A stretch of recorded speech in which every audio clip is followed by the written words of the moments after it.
eso se detendrá en un momento, así como se espera que se detenga el crecimiento de la curva del coronavirus. En un momento se detendrá el crecimiento de la curva, los que van ingresando, y entonces en ese momento daremos formal inicio a nuestro diálogo de esta noche. Me siento sumamente contento de ver los nombres de muchas personas queridas, las amistades de antaño, personas con las que he compartido de cerca, otros con los que quizá no he estado tan de cerca, pero que la vida ha permitido que transitemos por caminos cercanos. Betty, un abrazo. Mi amiga Siná, que entró hace un momentito. Merlin. Yordalisa Mieses. Yo no sé si nosotros nos hemos visto en persona, pero yo he visto mucho tu nombre por ahí. Y hay muchas personas más ahí que están apoyando esta actividad y que realmente nos satisface mucho que puedan acompañarnos. Una vez encontré una lectura de esas que andaban antes en PowerPoint, en las redes, que hablaba de que la vida es como un viaje en un tren, y en ese viaje nosotros tenemos la oportunidad de conocer personas maravillosas que se suben en alguna estación,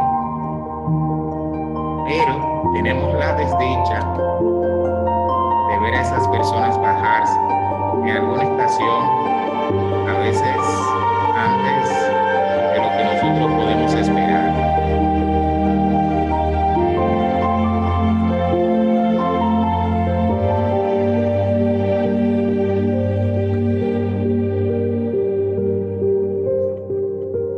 Gracias, Isidra. ¿Ahí se escucha bien? Confírmame, Isidra, por favor.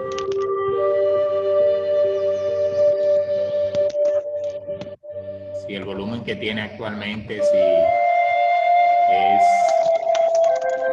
adecuado.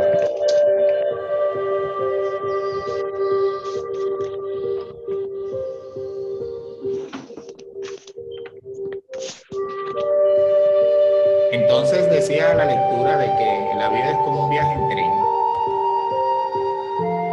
en el cual nosotros nos subimos en alguna estación y de estación en estación vamos conociendo personas,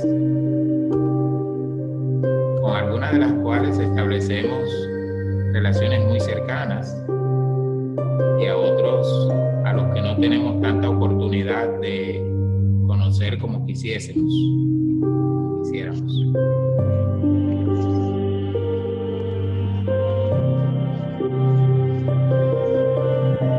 Y en ese viaje en tren, a veces disfrutamos de grandes alegrías, otras veces experimentamos profundas tristezas, pero que al final de todo, más que intentar preocuparnos por llegar hasta nuestro destino y bajarnos en la estación que nos corresponde, hemos de poner nuestro empeño en disfrutar del viaje, del paisaje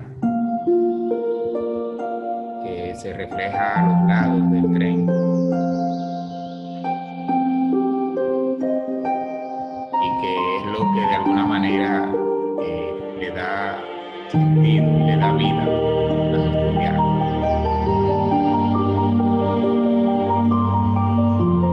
Déjame ver si segundo.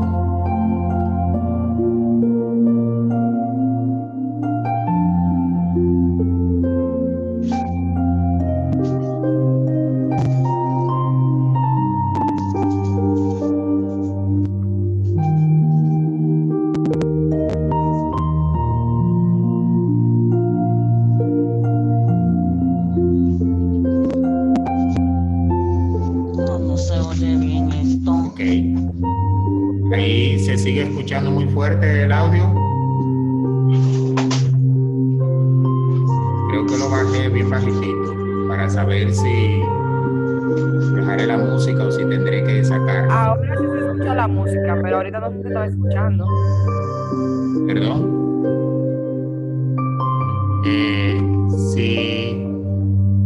Es mejor Amén, Yulisa, sacarla. bienvenida, gracias. Si una persona me puede decir la voz mía, si se escucha bien ahí, porque ya voy a dar inicio.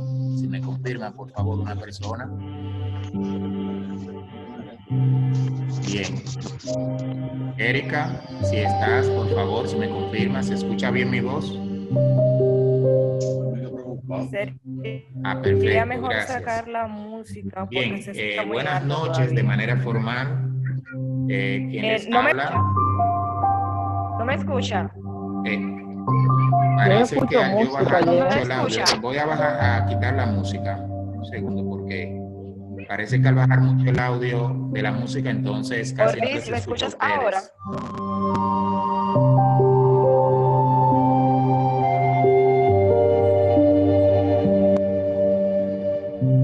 Habla, Erika, por favor, para ver cómo te escucho. Voy a quitar la música.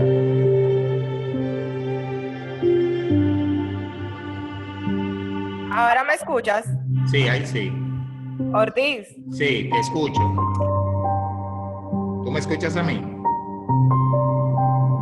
Erika, ¿me escuchas? Ortiz, ¿ahora me escuchas? Sí. Ok. Sería recomendable quitar la música. Muy bien, perfecto. Ortiz, ¿me Gracias. escuchas? Sí, perfecto. Ortiz. Sí, gracias. Ok, bien. ¿Ahora me escuchas? Sí, claro que sí. Ahora sí. Ortiz, ¿ahora me escuchas? Sí, claro. Ok. Fuerte y claro. Ya vamos entonces a comenzar nuestro proceso. Buenas noches a todas, a todos. Gracias por acompañarnos en este proceso, en este diálogo. Quien les habla, José Manuel Ortiz, psicólogo. Antes de ser psicólogo, hijo, crecido en una familia con 8 hermanos más, habiendo ocupado la posición número 8 dentro de esos 9. Y en algún momento de mi historia tomé la decisión de formarme como psicólogo.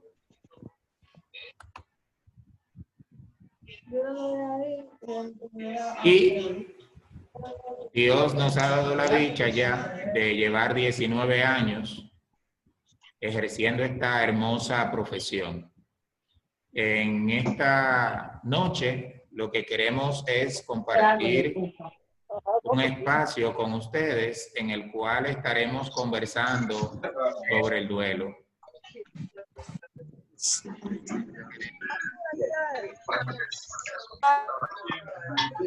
Cora y video. Bien.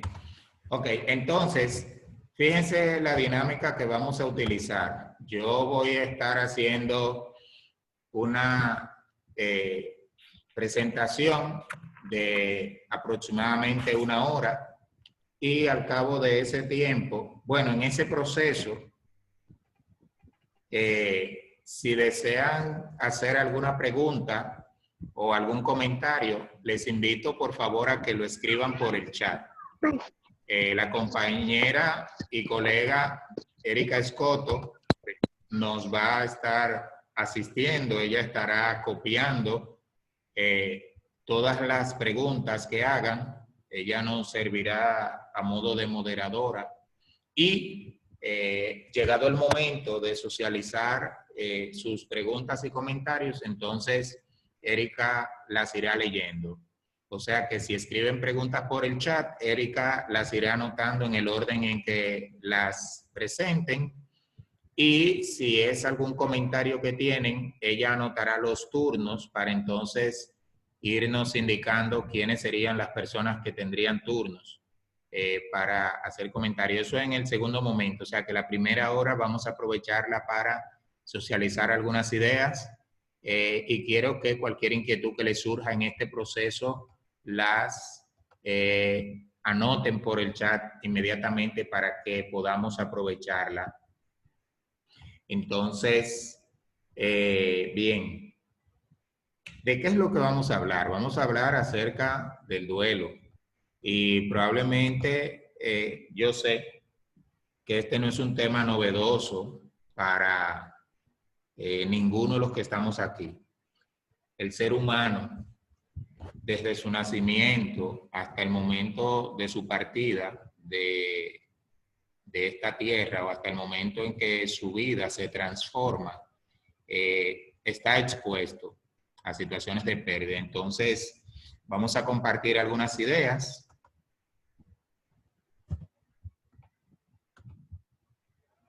Y quiero comenzar con una definición que probablemente muchos de ustedes ya hayan visto o hayan leído en algún libro acerca del duelo, pero entiendo que este debe ser el punto de partida.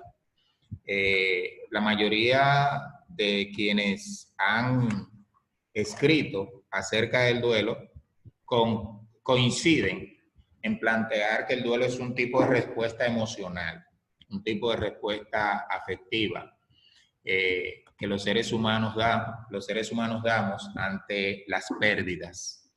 Y por eso lo definen de este modo. La pérdida afectiva, la respuesta afectiva ante la pérdida de alguien o algo. Y ciertamente, aunque el duelo puede ser entendido como la respuesta ante la pérdida de algo, nosotros hoy vamos a estar hablando en mayor medida de la pérdida de alguien. Sí recuerdo hace unos años que visitaba a un hermano mío y él me decía, mira, tú ves en esa esquina, refiriéndose a una esquina antes de llegar a su casa.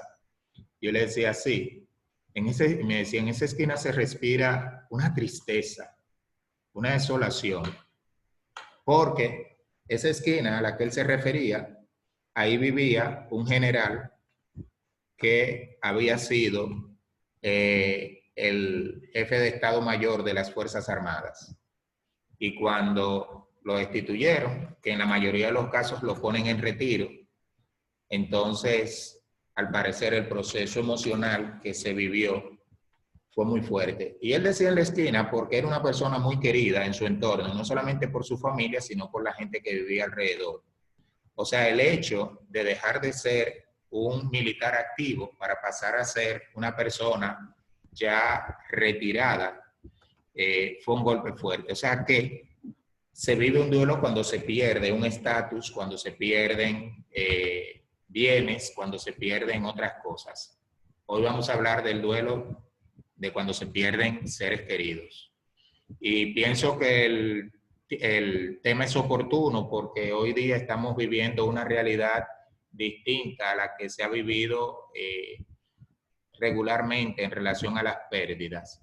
Recuerdo en mi infancia que cuando una persona fallecía, se vivía un ritual muy particular. Por ejemplo, un joven que vivía detrás de casa, yo crecí en un barrio, una casa metida en un callejón, y una casa que estaba detrás de la nuestra, había un muchacho que le llamaban Jumbo, y Jumbo se ahogó una tarde en una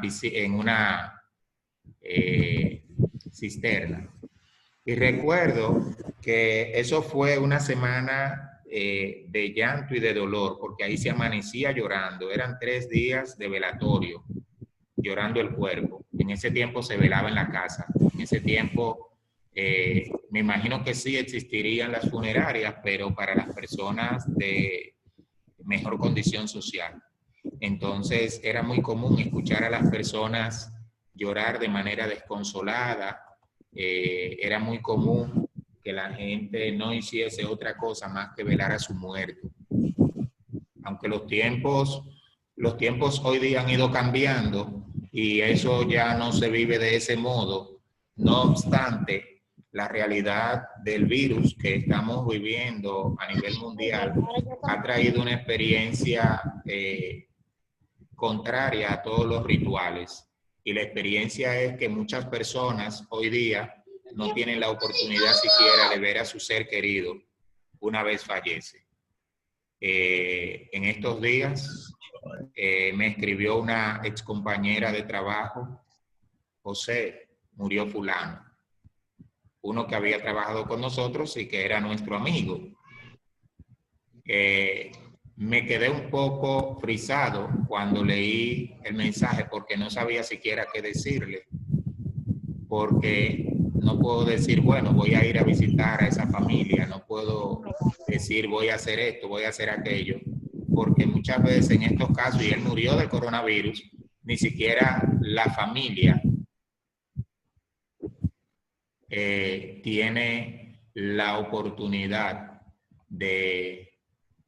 ni siquiera la familia tiene la oportunidad de poder velar a su muerto, sino que la realidad del momento hace que se tengan que pasar por alto los rituales. Entonces, el duelo es la respuesta afectiva ante la pérdida de un ser querido, no de un familiar, de un ser querido.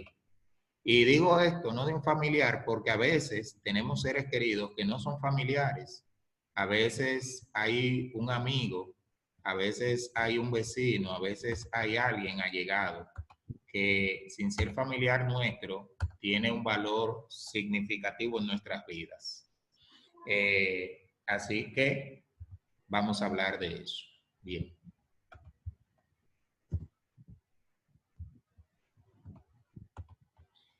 Y si nosotros vamos a hablar de que el duelo es la respuesta afectiva ante la pérdida de un ser querido, nosotros tenemos que hacernos estas dos preguntas. Porque de acuerdo a la forma en que nosotros respondamos a estas preguntas, entonces esto influirá de manera... Ok, están hablando del micrófono. Yo, en calidad de coordinador del proceso, o sea, la herramienta me da a mí la facultad de poder silenciarlos a todos. No se preocupen, cada cierto tiempo yo lo voy haciendo. Porque a veces los participantes quizás no tienen la destreza o se les bloquea un poquito. Desde aquí yo lo hago, no se preocupen. Vamos a... Si inmediatamente se escucha un ruido, yo le voy dando el silenciar todos. Entonces decía, el duelo es la respuesta afectiva ante la pérdida de algo o alguien. Y ese alguien, algunas veces es familiar, otras veces es un allegado, otras veces simplemente un conocido. Pero ese conocido a veces ha sido significativo en nuestras vidas. Ahora, nosotros tenemos que preguntarnos, primero, ¿qué es la vida? Y segundo, tenemos que preguntarnos qué es la muerte, si vamos a hablar de duelo. Si vamos a hablar de esa respuesta. Primero, al preguntarnos qué es la vida, yo quisiese que reflexionemos sobre algo que nos enseñan en los primeros cursos de la educación primaria. En la escuela nos dicen, sobre todo los libros de ciencias naturales, que los seres vivos tenemos diferentes formas. Están los seres humanos, están los animales, están las plantas. Y no sé si tenemos suficiente claridad de que las plantas son seres vivos, porque a veces nosotros arrancamos una planta y no tomamos conciencia de que es un ser vivo. Y quizás uno deberá preguntarse, ¿y qué tiene que ver una planta con la vivencia del duelo? Lo que pasa es que las plantas son una forma de vida que ayudan a crear equilibrio en la forma de vida del ser humano. Y si nosotros no estamos plenamente conscientes de qué es la vida, quizás resulte más difícil poder asimilar lo que es la muerte. La concepción de la muerte es vista de dos formas en el mundo. Por un lado tenemos la concepción oriental, cómo lo ven las personas que viven en Oriente, llámese en China, Japón, Corea y otros países de ese continente, del continente asiático, y se ve de un modo diferente en Occidente. En Occidente, por lo regular, vemos la muerte como algo malo, como la terminación de la vida, como la terminación de una fase. En Oriente se piensa que vida y muerte son dos procesos que están entrelazados, así como el yin y el yang son dos fuerzas, dos caras de una misma cosa. Y se piensa que la vida es una forma de energía y por tanto que esa forma de energía se transforma. Cuando nosotros pasamos de vida a muerte, lo que estamos haciendo es un proceso de transformación, de transmutación de la energía. Y esto no lo digo para que ustedes piensen que eso es así, solo lo digo para que sepan que en una parte del mundo se visualiza la muerte como algo malo, mientras que en otra parte se visualiza la muerte como algo normal, como algo necesario, como algo que es parte de un proceso evolutivo. Y claro, esto pudiera verse atado a una idea de religión, pero también pudiera verse separado de la religión y más bien atado a la espiritualidad, porque el concepto de espiritualidad es un concepto que está por encima del concepto de religión. El concepto de religión tiene que ver con profesar un conjunto de ideas, un conjunto de creencias, mientras que el concepto de espiritualidad tiene que ver con la manera en que se vive la vida, teniendo conciencia y tomando en consideración los otros organismos que también forman parte de la vida. El doctor Mario Alonso Puig, en su libro Vivir es un asunto urgente, él plantea algunas ideas acerca de la vida y acerca de la muerte. Él plantea que la muerte y la vida están estrechamente unidas, ya que él considera que en el mismo momento en que nosotros nacemos, nacemos con una sentencia de muerte. Y este es un proceso difícil de asimilar, sin embargo, es una gran verdad que hasta ahora no puede ser contradicha. Si hay algo cierto en la existencia de todo ser viviente es que hemos de perecer. Y hago alusión a la planta porque cuando nosotros arrancamos una planta, pienso que la mayoría de nosotros no tiene conciencia en ese momento de que la planta es un ser vivo. Y no solamente que es un ser vivo, sino que ese ser vivo hace equilibrio junto a nosotros en el ecosistema, porque esa planta ayuda a crear oxígeno. Hay personas que tienen una sensibilidad digamos, muy fuerte o muy débil, no sé cómo decirle, en relación a los animales, porque son poco sensibles. Y, como dirían por ahí, no les duele para nada quitarles la vida a un animal, digamos a un perro, a un gato, a un pollo, pero el animal también es un ser vivo y la forma en que nosotros nos relacionamos con ellos, la forma en que nosotros decidimos muchas veces quitarle la vida tiene que ver con la concepción que tenemos nosotros acerca de la vida y tiene que ver con la forma en que nosotros, la concepción que tenemos acerca de la muerte. Sigue diciendo Mario Alonso Puig en su libro Vivir es un asunto urgente. Al dejar de respirar emprendemos otra vida, en otro espacio, en otra dimensión. O sea, aunque su libro no trata de la vida y aunque su libro no trata de la muerte, él trata de alguna manera ilustrar la idea de que la muerte es simplemente una forma de transmutación o una forma de transformación de la energía. El ser humano es energía y al pasar de vida a muerte lo que hace es transformarse. El que tiene fe cristiana dice iremos al cielo. El que tiene fe en alguna otra religión, aquellas que creen en la reencarnación, dice, bueno, reencarnaré en otro cuerpo.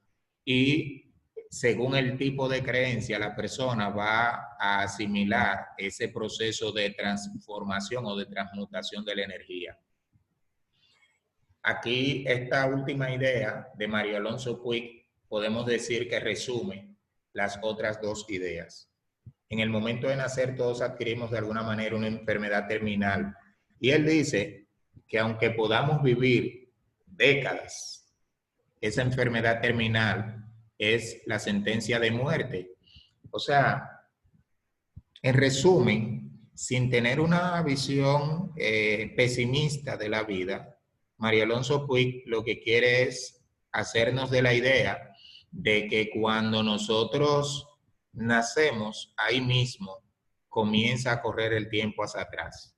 Es como si tuviésemos un contador que va a ir cada día reduciendo el tiempo que tenemos de vida y diciéndonos entonces que nosotros tenemos el gran reto de, como dice Mario Alonso Puig, vivir. Pero vivir no significa respirar. Vivir significa, de alguna manera, darle sentido a lo que somos como seres humanos. Vivir significa hacer equilibrio con el mundo que nos rodea. Vivir significa poder nosotros crear lazos fuertes con las personas que están al lado nuestro. Y si el duelo es la respuesta emocional ante la pérdida, entonces nosotros tenemos que entender bien qué es la pérdida. Y en este punto a mí me gustaría resaltar que el duelo no es un hecho. O sea, cuando uno escucha la respuesta emocional, a veces uno pudiera pensar que la respuesta se da en un momento, así como cuando le decimos sí o cuando le decimos no a alguien. Pero la verdad es que el duelo es una respuesta de largo plazo, es un proceso. Es una respuesta que no se da en un tiempo cronológico específico, sino que toma tiempo en darse. Entonces, la pérdida puede ser entendida como una separación forzosa. Cuando perdemos un ser querido, por lo regular, es una separación forzosa. Aún en el caso de el ser que ha estado en cama y que uno quisiera despertarse un día y verlo alegre y verlo despertar y que ya no haya enfermedad, aún en esos casos, aún cuando hay cáncer, cuando hay una enfermedad crónica, una enfermedad terminal, uno no piensa en la muerte, uno piensa en que ese ser querido se va a recuperar. Y por eso es que la pérdida puede ser entendida como una separación forzosa. En el viaje en tren que les comentaba al inicio, ninguno quisiera que un buen amigo, que un buen familiar, que un buen hermano se baje en una estación antes que nosotros. Nosotros quisiéramos bajarnos primero. Y no digo que nos quisiéramos morir, pero la realidad es que la mayoría de nosotros no quisiera pasar por la pena de ver a un ser querido irse.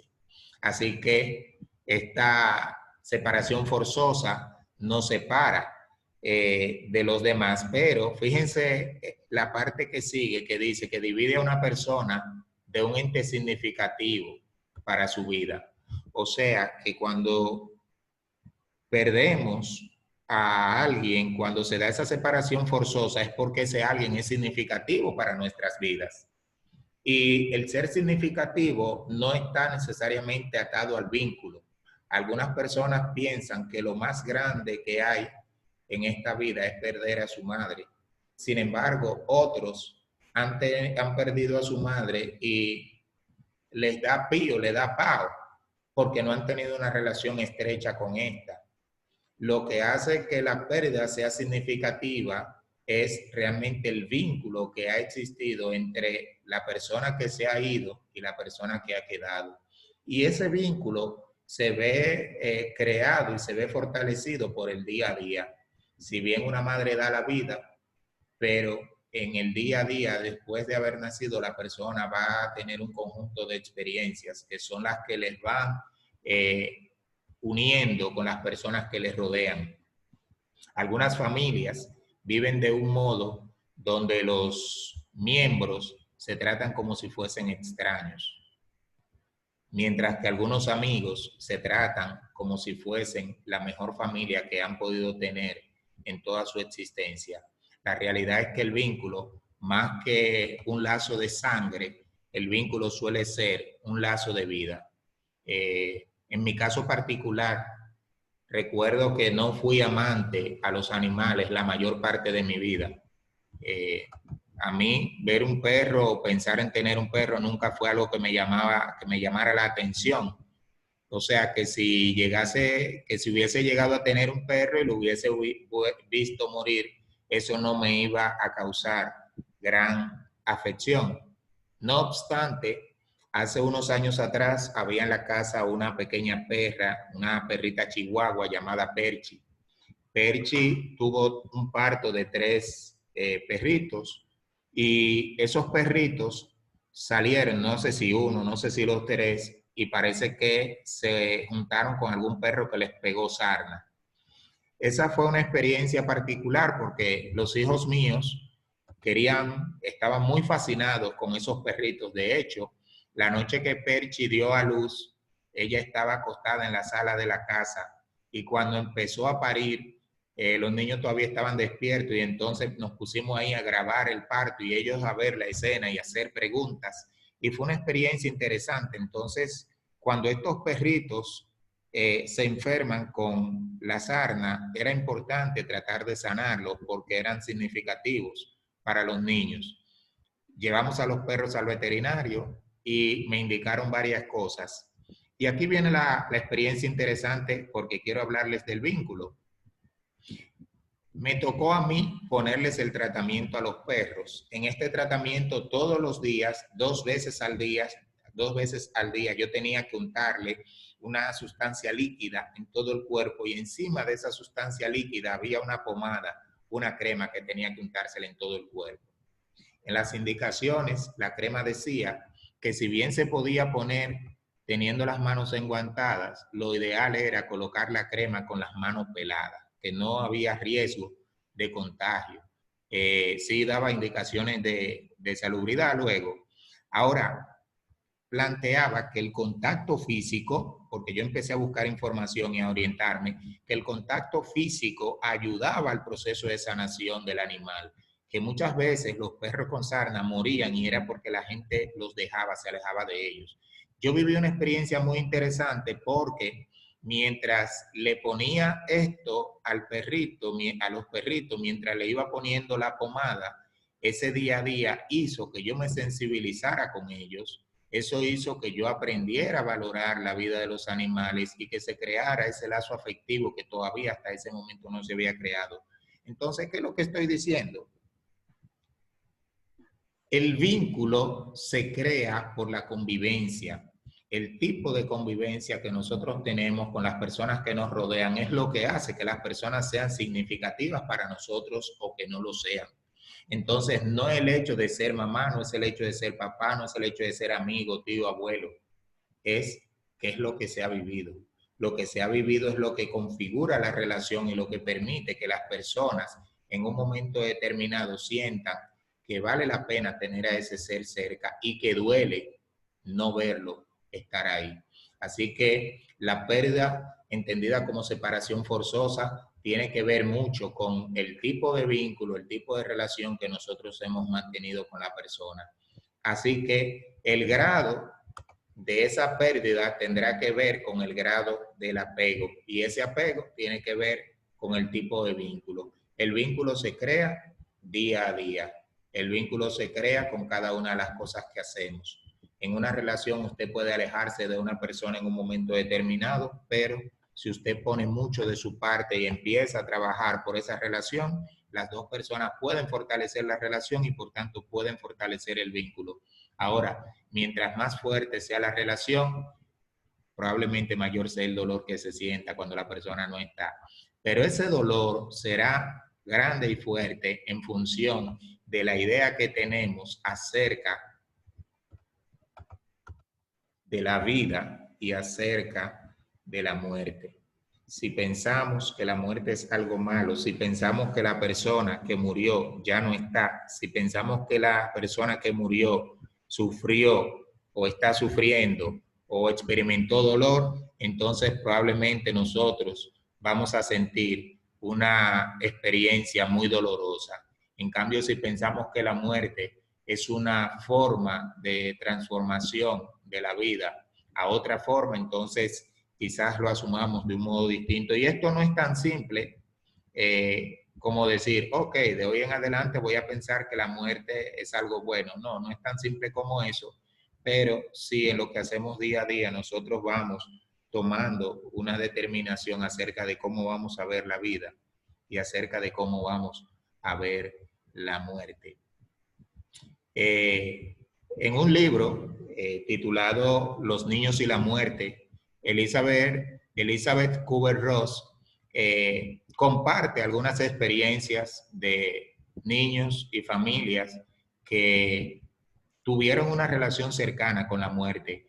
Y yo les quiero, y en un ratito lo voy a hacer, compartir algunas cartas que están en ese libro que permiten ilustrar cómo algunas familias pudieron vivenciar la muerte no como algo malo, sino como algo que forma parte de la existencia del ser.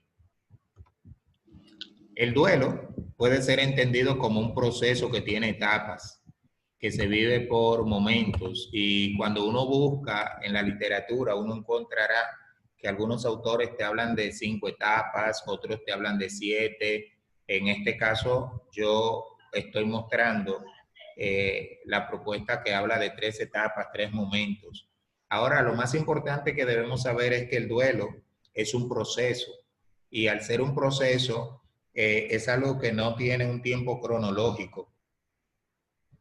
Cada persona vive ese proceso de manera muy particular, de manera muy diferente.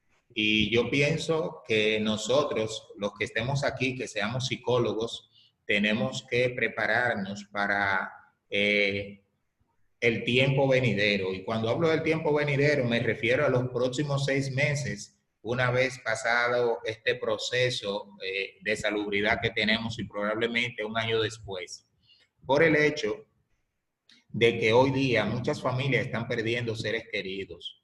Mucha gente está perdiendo personas que son significativas para sus vidas y no tienen la oportunidad ni siquiera de ver el cuerpo. Y eso entonces trae una configuración muy particular a esos procesos de duelo. Entonces, el duelo, entendido como proceso, decía que tiene 3 etapas. La primera etapa ha sido definida como etapa de impacto, y en esta se dice que suele transcurrir desde unas horas hasta semanas. Y si bien esto es lo que dicen los autores, uno tendría que detenerse y decir, déjame ver qué ocurre en la vida real. Hace unos días estaba impartiendo un curso sobre intervención en crisis, y decía una de las participantes, bueno, hace un tiempo atrás murió un hermano suyo de ella, y valga la redundancia, y mientras toda la familia se derrumbó, una de las hermanas fue la que se hizo cargo de todo. Y no se pensaba que ella iba a poder tener esa fortaleza, pero ella fue la que se hizo cargo de todo el proceso. Sin embargo, una vez que pasó todo el ritual del velatorio, el entierro y todo lo demás, ella cayó, de modo que hubo que hospitalizarla. Es que si bien se puede pensar que esa fase llamada impacto, que es cuando la persona siente el intenso dolor por la pérdida, algunos lo experimentan, inmediatamente reciben la noticia, hay otros que necesitan un poco más de tiempo. Y en ese primer momento viven una especie de negación de la realidad. Negación de la realidad en el sentido de que no le dan cabida, psicológicamente hablando, al dolor que implica la pérdida, para poder entonces dar respuesta a situaciones que si ellos no las resuelven, quizás no aparezca otra persona que las pueda resolver. Entonces, es como si tuviesen un breaker que impiden que el breaker se baje para que pase, para que el dolor no vaya a pasar. Entonces, esas personas se mantienen inmunes durante un tiempo. O sea, que cuando hablamos de fase de impacto, no podemos pensar que todas las personas que estén alrededor de quien se ha ido van a experimentar eso a la misma velocidad o al mismo ritmo. No, cada uno lo va a experimentar a un ritmo muy particular, a un ritmo muy personal. Y recuerden, si el duelo es la respuesta afectiva ante la pérdida de alguien significativo, en una familia fallece un miembro, pero ese miembro no necesariamente habrá tenido el mismo grado de relación con todos los demás miembros de la familia. Uno se encuentra que en una familia numerosa hay un hermano que es más cercano a otro, que a veces hay uno que es el que más parece ser como el más querido por todo el mundo, parece ser el más jocoso, el más allegado a la madre o al padre. Entonces, esto le da significado a cómo cada uno de los miembros va a experimentar el dolor por la pérdida de ese ser que ya no está. Así que cuando se habla de la fase de impacto, es aquel momento en que la persona experimenta el dolor por la pérdida, que nuevamente resalto, algunos antes de esta fase viven una etapa de negación, que no le dan paso al dolor porque quisieran creer o psicológicamente todavía no han podido asimilar que han experimentado una pérdida. Entonces, en esta fase se habla de embotamiento. Embotamiento emocional quiere decir que la persona no razona. No razona porque está viviendo un conjunto de emociones intensas, muy fuertes. Cuando las personas viven ese llamado embotamiento, es que hay tantas emociones mezcladas: culpa, rabia, dolor, confusión, impotencia. Son tantas las emociones que están mezcladas que la persona no sabe qué hacer, y por eso es que la persona ni siquiera logra tener consolación. Y más, miren, cuando hay un accidente de tránsito, cuando hay algún ahogamiento, cuando se da una riña donde una persona defendiendo a otra pierde la vida, ahí el duelo genera mucha culpa, porque siempre la persona está pensando: debí haber muerto yo, debí haberme ido yo, no debió haber sido él. Como una jovencita que atendía en consulta en una ocasión, una jovencita de 13 años, que estaba teniendo crisis de llanto 2 años después de haber perdido a una prima. Estaban en un río y una fuerte corriente se las llevó a ella y a su prima, y entonces cuando la rescataron a ella, pero tardaron 24 horas para recuperar el cuerpo de la primita. Entonces ella se culpaba y ella decía, 2 años después, ya estando en la consulta, que quien debió haber muerto era ella, que debieron haber rescatado a la prima. Y este es un pensamiento y una sensación muy común en quienes se han visto envueltos en procesos de esta naturaleza, y ese proceso de culparse a sí mismo tiende a ser parte del proceso de esta fase de impacto. O sea, es la forma de la persona experimentar el dolor, es la forma de experimentar esa vivencia tan difícil. Así que en esta fase de impacto, muchas veces las personas se comportan de forma poco habituales. A veces hay mucho desaliento, a veces, como decía, está el tema de la rabia. A veces la gente pierde cierto grado de credibilidad en Dios porque cuestiona que cómo es posible que Dios permita tal o cual situación. A veces también se culpa a otro miembro de la familia. Y hace aproximadamente 1 año y medio que yo tuve en consulta a una madre y un jovencito. Y la madre, cuando solicitó la consulta, ella decía que quería una consulta para su hijo adolescente. En mi caso, que soy terapeuta sistémico familiar, tiendo muchas veces a hacer algunas preguntas, y en base a las respuestas que obtengo, tiendo a invitar a que las personas vayan en familia. O sea, no compro de plano la idea de que sea el adolescente ciertamente o el menor el que necesita la ayuda. La cuestión es que esta madre y ese jovencito estaban viviendo un proceso de duelo, y ella, claro, pensaba que era él, porque es más fácil pensar que es el hijo el que necesita la ayuda y no uno mismo. Y era un duelo muy particular porque ellos eran simplemente tres, papá, mamá y el hijo. Papá se fue a Estados Unidos, donde viajaba con cierta regularidad y creo que a los 2 o 3 días de estar allá, entonces llaman a la señora para decirle que el señor había muerto. Este fue un proceso complejo porque a este señor lo mataron y lo mataron por la espalda. Entonces, mientras algunas personas al conocer de la muerte de un ser querido quizás simplemente se centran en el dolor, esta madre y este hijo estaban centrados mucho en la rabia, porque por la forma de la muerte todo les hacía pensar que fue alguien conocido y que lo traicionó.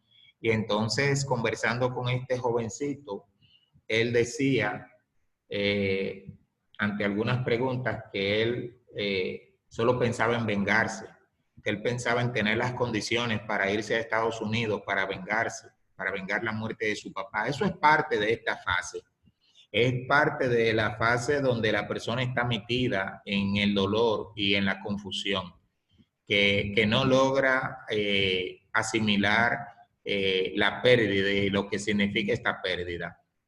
Pero también otro elemento de esa relación madre-hijo era que el jovencito empezó a usar el anillo. Parece que el señor había dejado su anillo, bueno, cuando lo trajeron, sí, el anillo de bodas, y entonces el hijo se puso el anillo.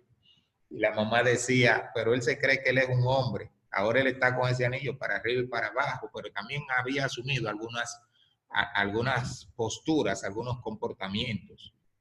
Y la madre quería seguirlo viendo como un niño.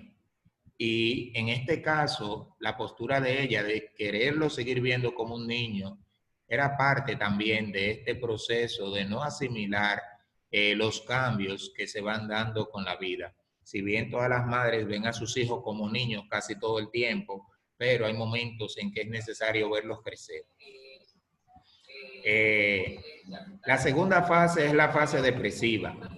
Cuando se habla de una fase depresiva, básicamente lo que se habla es del desánimo, el desaliento, la falta de querer vivir, la falta de ánimo para vivir, la falta de interés para poder integrarse a las actividades cotidianas, al trabajo, a los estudios, dificultad para dormir que muchas veces tiene la persona, dificultad para comer porque a la persona se le va el apetito, la persona no tiene deseos de arreglarse, muchas veces no tiene deseo de bañarse, si se baña no quiere ponerse ningún tipo de ropa, simplemente se ponen cualquier cosa descuidada, sin peinar.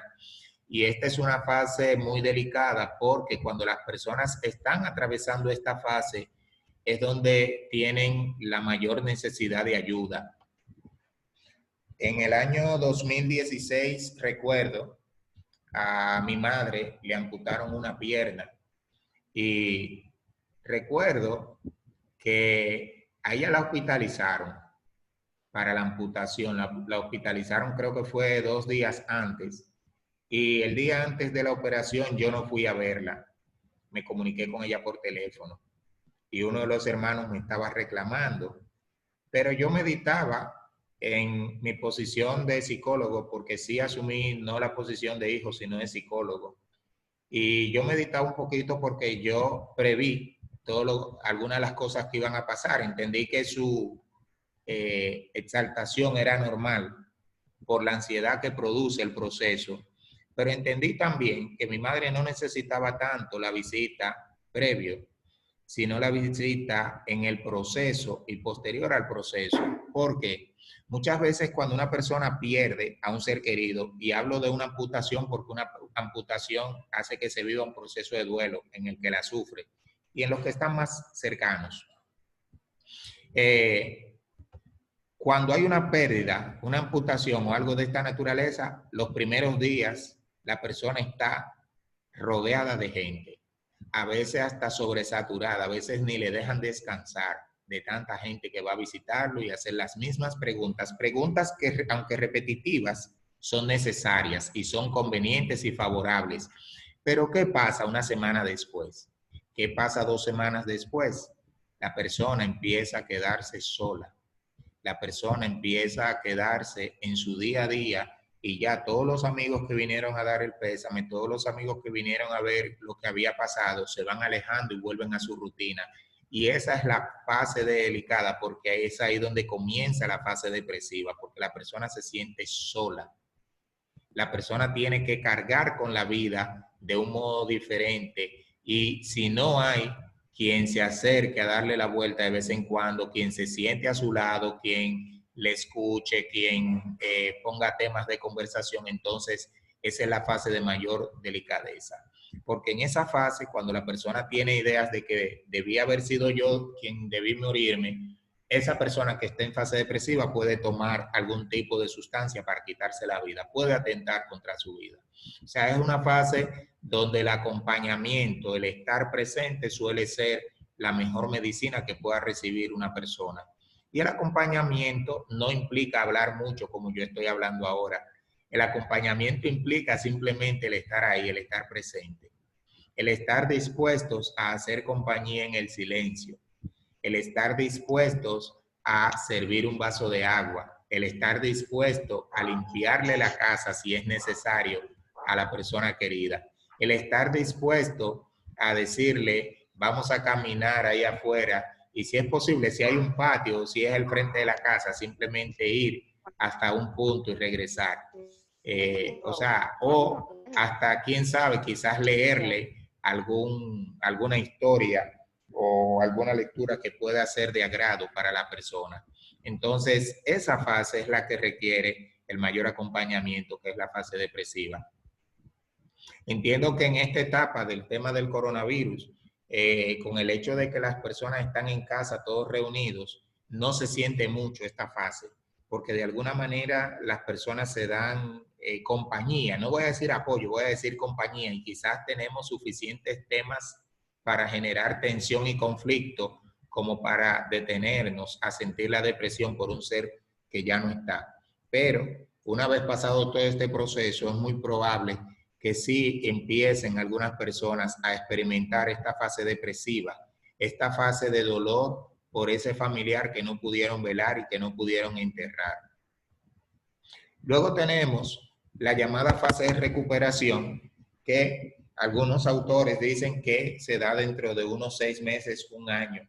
Pero nuevamente digo, el proceso de duelo no tiene un tiempo cronológico específico. Ahora, ellos dicen que debe darse en este tiempo cuando todo lo que ha ocurrido en las fases previas se ha dado de manera adecuada.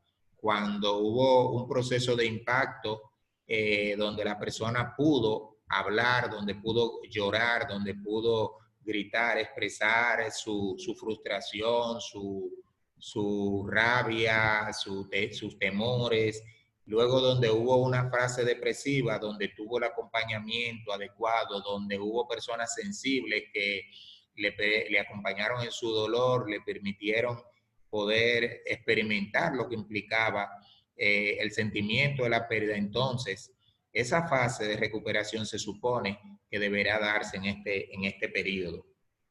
Ahora, cuando no ha habido esa posibilidad, cuando la persona aquí no tuvo la oportunidad de llorar suficiente porque alguien le dijo, no te preocupes, que esto no llores tanto porque ya no se puede hacer nada. A veces frases como esa o frases de personas que le dicen, ay, no te preocupes, tú todavía estás joven, Dios te va a dar más hijos. A veces son frases que demuestran que la persona no tiene una más mínima comprensión de lo que implica la pérdida. Hay una lectura en Job, en la Biblia, y me perdonan las que estén muy firmes en la fe, porque es una lectura un poco fuerte la que voy a citar, donde dice que Job perdió a sus hijos y perdió todo lo que tenía. Y luego dice, ya mucho más adelante, que luego Dios le restauró todo, porque tuvo nuevos hijos y nuevos y más cosas.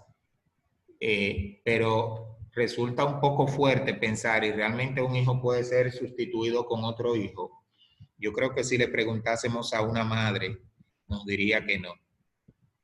Cada hijo tiene un lugar especial en el corazón de su madre. Cada persona tiene un lugar especial en la vida nuestra, en la vida de nosotros, los seres humanos. Así que esa fase de recuperación realmente tiene que ver con la asimilación del proceso en términos generales.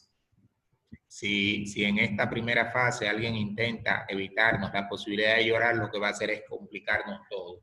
La jovencita de 13 años que yo vi en consulta 2 años después fue porque la familia este proceso lo vivió a medias. Ellos hicieron el ritual del lugar, pero llegó un punto donde cerraron el tema.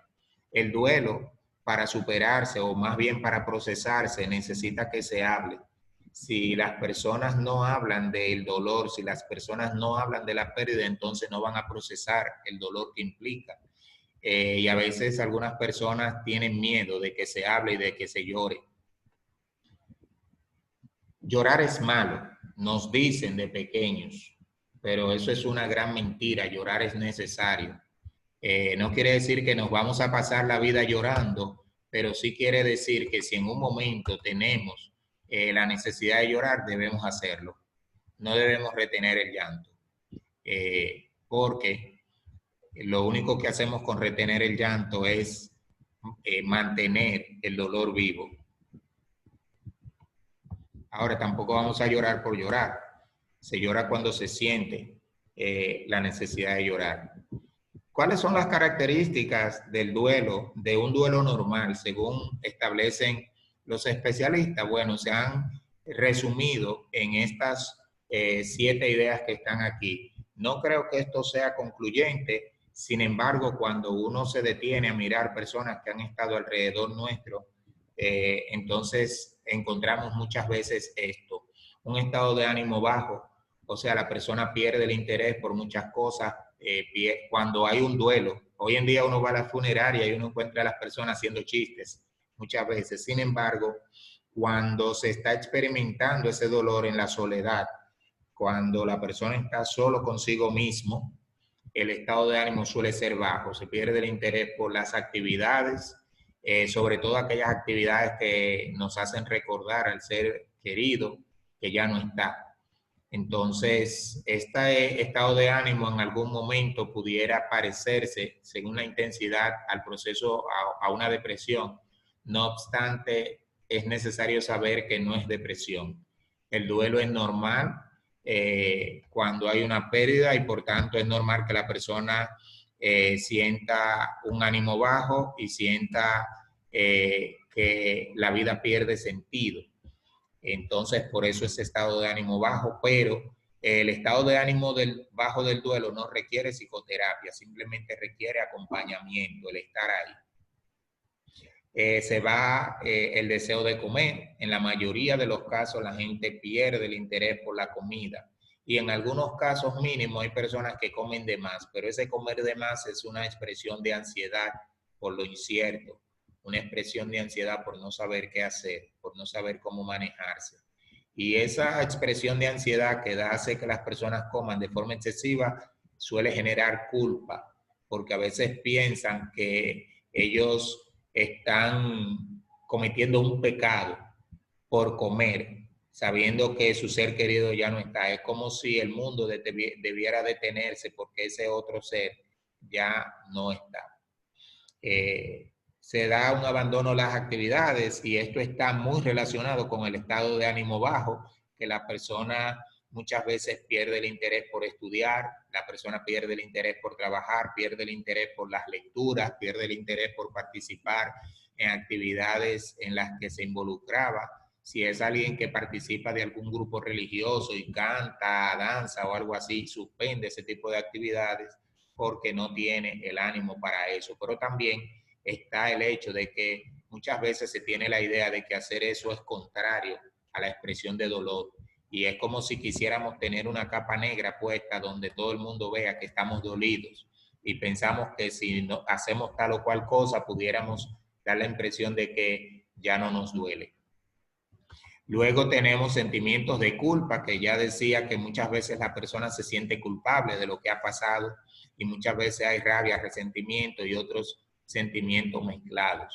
hay una pérdida o una ganancia de peso en función de cómo se experimenta esta parte. Las personas que pierden el interés por comer muchas veces bajarán de peso, sin embargo aquellos que experimenten una fuerte ansiedad entonces van a subir de peso, sobre todo personas que como no pueden dormir muchas veces se levantan de madrugada y la forma que tienen de calmar su frustración, su confusión es comiendo. Entonces, claro, quien come de madrugada, un momento en que el cuerpo está funcionando, el metabolismo mucho más lento, entonces empieza a retener mayor cantidad de grasas y por tanto sube de peso. Las ideas suicidas suelen estar presentes, en algunos casos no son declaradas, sino que empiezan a presentarse como ideas de que la vida no tiene sentido, pudiera ser mejor estar muerto. Ahí no hay ideas suicidas, sino de pérdida del interés por la vida, pero esas ideas entonces, en la medida en que se mantienen vivas en la mente de una persona, pueden dar paso a que surjan ideas de quitarse la vida y pueden empezar a surgir sueños, incluso sueños donde la persona se ve tirándose de un puente, sueños donde la persona se ve cortándose las venas o de otras formas. Y es ahí muchas veces donde empieza a gestarse. Por esto es importante el acompañamiento. El acompañamiento que permita que si la persona en algún momento ha experimentado este tipo de ideas, pueda expresarlas.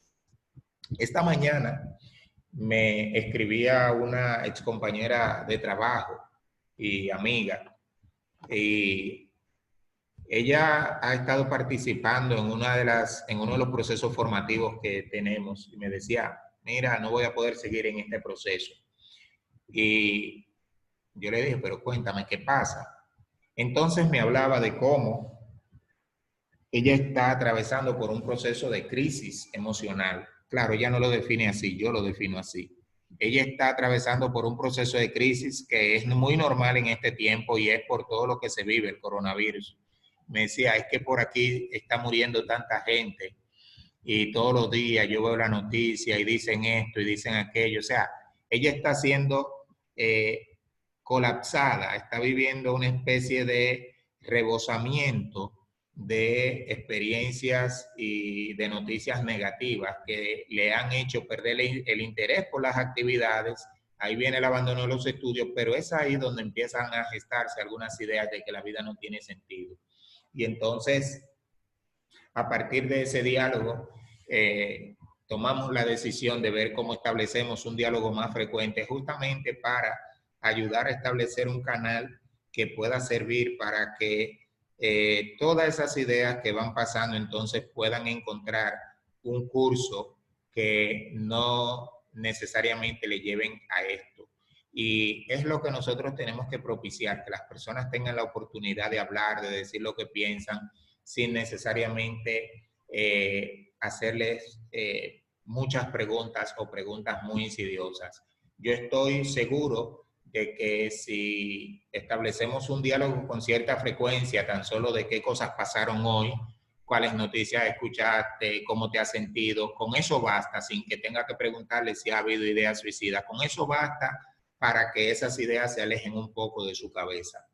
El hecho de hablar nos ayuda a curarnos. Y el insomnio, como decía, el hecho de estar sin ánimo influye como para que haya una variación en los procesos hormonales del cuerpo y esto claramente va a afectar el sueño. Y con la afectación del sueño entonces se debilitan las defensas del cuerpo y la persona se hace mucho más vulnerable ante cualquier enfermedad, pero también mucho más vulnerable ante las mismas ideas de que la vida no tiene sentido. Cuando las personas tienen un ánimo bajo, las defensas de su cuerpo ciertamente van en contra de la persona y más ante una realidad como esta, entonces se vuelve un prisionero fácil de cualquier enfermedad. Entonces, he aquí esta pregunta y casi estoy dando paso a Erika para que puedan expresar las inquietudes que tienen. ¿Qué es normal durante el duelo? ¿Hasta qué punto es normal que la persona quiera estar sola en su habitación? ¿Hasta qué punto es normal que las personas coman poco, hasta qué punto es normal que la persona no tenga interés de bañarse, de recibir llamadas y demás. Durante el duelo, lo normal es que cada persona viva esta experiencia de un modo particular. No se puede establecer una única forma de vivir el duelo porque cada persona es distinta, número uno, pero además cada persona ha tenido una relación particular con la pérdida. O sea, hace un par de meses un amigo perdió a su papá.